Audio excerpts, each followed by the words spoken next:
नमस्कार दोस्तों, आपका फिर से स्वागत है ऑल मैग्नेट प्रीसियसनिंग में। कोई भी रिश्ता हमारी ज़िंदगी में आने वाला या जाने वाले को हम रोक सकते हैं? नहीं रोक सकते।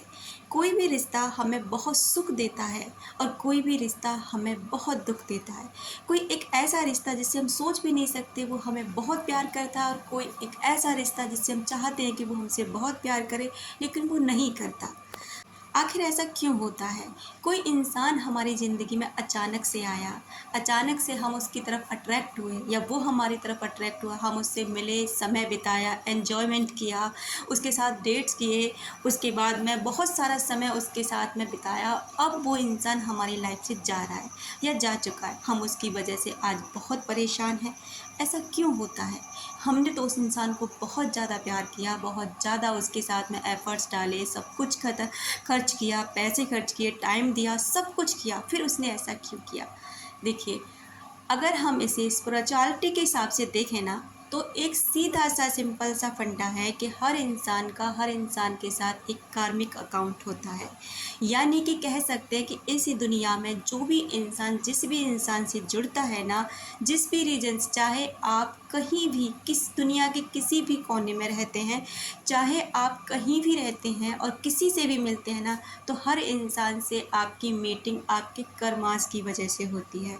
यानी कि आपको कितना समय किस इंसान के साथ बिताना ही आपका पहले से तय होता है, क्योंकि पिछले जन्म में आपका उस आत्मा के साथ कोई कार्मिक अकाउंट रहा है। अच्छा, अगर किसी ने बहुत अच्छा फील कराया, कुछ ही घंटों में वो इंसान आपको बहुत खुशी दे गया और आप शायद उसे ज़िंदगी भर नहीं भूलेंगे, तो उस इंसान के साथ आपका एक अच्छा वाला कार्मिक अकाउंट था।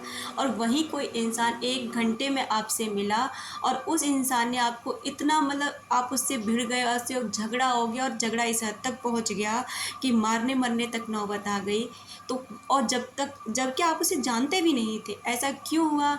क्योंकि उस इंसान के साथ भी आपका एक कार्मिक अकाउंट था, वो बैड अकाउंट था।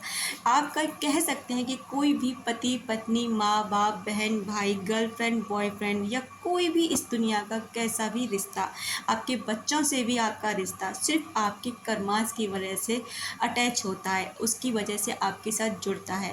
हम ये कह सकते हैं नॉर्मली कि जो भी हमारे साथ इंसान जुड़ता है ना किसी भी रिश्ते के रूप में, उसका अकाउंट हमारे साथ इतने समय के लिए जुड़ा होता है। जिस इंसान को जब भी जाना होता है ना आपकी लाइफ से, चाहे आपकी पत्नी पति, बहन भाई, माँ बाप, बेटा बेटी या कोई भी इंसान आपकी लाइफ से जैसे चल दुनिया छोड़ के चला गया या फिर आपकी ज़िंदगी से नॉर्मल गुस्सा होके चला गया, अलग हो गया, उस इंसान का आपके साथ इतना ही समय का अकाउंट था। यानी कि आप कह सकते हो नॉर्मली कि वो इंसान आपकी लाइफ में इतना ही देर के लिए आया था और इसके बाद अब वो अपना आपसे हिसाब लेकर के वो जा चुका है। अब वो आपकी लाइफ में अगर उसका हिसाब बाकी है तो वो फिर से एंट्री करेगा और नहीं है तो वो जा चुका है। यानी नॉर्मली आप समझें इस बात को तो ये कह सकते हैं कि हमारा जो भी जिसके साथ जुड़ना लिखा है ना वो पहले से तय है। पहले से हमारा पता रहता है कि हमें किस इंसान से कितना कहाँ मिलाना होता है। यानी आप ये नहीं बोल सकते कि किसी से आपने लव मैरिज किया, किसी से आपने अरेंज मैरिज की, आपने किसी से दबाव में आके शादी करी या आपने भाग कर शादी करी। आप इस चीज़ को नहीं, बस हाँ, मिलने का और मिलाने का तरीका अलग होता है। बाकी आप मिलते उसी इंसान से हैं जो इंसान आपकी लाइफ में पहले से आना तय है। अगर आप कहें कि अब हम इस चीज़ को कैसे रोक सकते हैं, यानी कि सब कुछ कंट्रोल कर्माज के हाथ में है, सब कुछ कंट्रोल किसी और के हाथ में है, तो हम क्या कर सकते हैं? यानी कि हम तो फिर बैठ के तमाशा देखें? नहीं, आपके हाथ में भी बहुत चीज़ें कंट्रोल होती हैं। जैसे कि अपनी वाइब्रेशन को हाई रखो। इस चीज़ को समझने की कोशिश करो कि लॉ ऑफ कर्मा होता है। अगर कोई आत्मा मुझे दुख देकर गई है तो इसका मतलब मेरा और उसके साथ में कोई ऐसा कनेक्शन था जो बहुत ही ज़्यादा गलत था, उसने हिसाब ले लिया है। तो अपने आप को इस चीज़ को समझा सकते हैं, अपने कर्माज को, यानी अच्छे इस जन्म में जो भी आपके पास जन्म है ना, इसको आप अच्छे से यूटिलाइज करो, अच्छे से कर्मा कमाने की कोशिश करो, जिससे क्या होगा कि आपके वाइब्रेशन बहुत हाई होंगे और जिससे आप बैठ कर्मा से थोड़ा डिटैच होने की कोशिश करेंगे। समझ आने लगेगी कोई भी रिश्ता मेरे साथ है ना वो मेरे कर्मास की वजह से है। जब आप अपनी वाइब्रेशन को हाई रखेंगे तो आप अच्छे लोगों को अपनी लाइफ में अट्रैक्ट करेंगे और बुरे लोगों से आपको डील करने में भी मदद मिलेगी।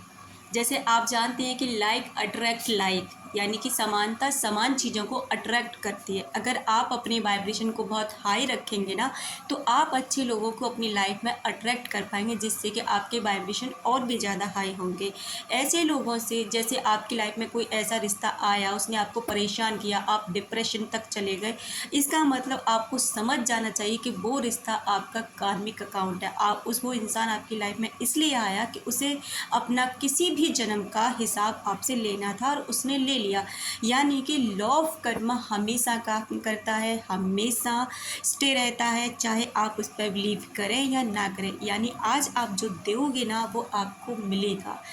तो इसलिए क्या करना है आपको कि जिस इंसान के साथ आज भी आपके साथ, जैसे आपने किसी के साथ गलत कर दिया या किसी ने आपके साथ गलत कर दिया, तो यहाँ का हिसाब है ना, यही चुकाने की कोशिश करो। यानी कि उस इंसान को या तो माफ़ कर दो, क्योंकि क्या पता कि वो इंसान या आप कब इस दुनिया से शरीर छोड़कर चले जाएं। इसलिए हर इंसान जो भी आपके साथ जो अच्छा करा उसे ब्लेस करते जाइए, और जो बुरा कर रहा है ना, उसे माफ़ करते जाइए, जिससे कि नेक्स्ट जो आपका जन्म होगा ना, उसमें आप उस इंसान से इस तरह नहीं टकराएंगे। आपको और भी ज़्यादा अच्छी फीलिंग आएगी। बस अगर आपने लॉ ऑफ कर्मा को जिस दिन समझ लिया ना, समझ जाइए कि आपकी ज़िंदगी आसान होने लगेगी और आप डिप्रेशन की स्थिति में जाने से बच जाएंगे। और इसके अलावा आपके पास कोई भी दूसरा चारा नहीं है कि आप इन चीज़ों से बच सकें, क्योंकि भाई कर्मों का हिसाब है, लौट कर ज़रूर आएगा। और आज जो तुम्हें रुला रहा है, कल उसे कोई और रुलाएगा। बिल्कुल ये बात सच है।